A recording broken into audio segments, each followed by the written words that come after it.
ఇక్కడ కలెక్టర్స్ మీరందరూ కూడా ఐఎంఆర్, ఎంఎంఆర్ ఇవన్నీ కూడా ఎక్కడికక్కడ మానిటర్ చేసుకుని ఇవన్నీ కూడా వీలైనంత వరకు జీరోకి వచ్చే పరిస్థితి వస్తుంది.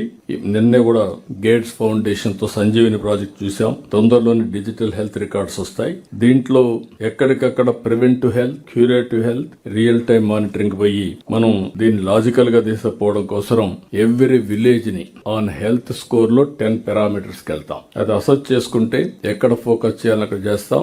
80% of diseases are contributing 9 to 10 diseases. దానికి ప్రివెంటివ్ కూడా తీసుకొని how you have to go forward will work it out. ఇక్కడ కేర్ అండ్ గ్రో ఒక యాప్ ద్వారా 6 years కంటే ముందుండే పిల్లల్లో డెఫిషియన్సీస్ ఏమన్నా ఐడెంటిఫై చేస్తున్నారు. ఇంత మునిపే చెప్పారు 5% ఉన్నాయి. అంగన్వాడీ కేంద్రాలను పెట్టి చేస్తున్నారు. నేను కూడా చూశాను. ఆ ప్రాజెక్ట్ చాలా బాగుంది. Very very responsive. దీనివల్ల 5% లో గానీ మనం 80% సెట్ చేస్తే that will be the productive children for future. Otherwise వాళ్ళంతా కూడా over a period of time defunct అయ్యే పరిస్థితి వస్తుంది ఆ డెఫిషియన్సీస్ తో.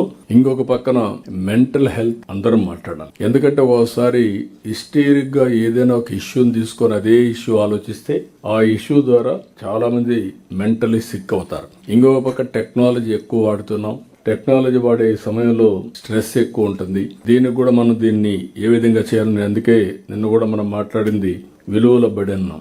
అలాంటి కాన్సెప్ట్ కొత్తగా తీసుకొని వాళ్ళలో కూడా రిలాక్సేషన్ ఇవ్వాలి. ప్రతి ఒక్కరు కూడా కనీసం ఒక 1/2 hour 1 hour ఆడుకునే పరిస్థితి క్రియేట్ చేయాల్సిన అవసరం ఉంది.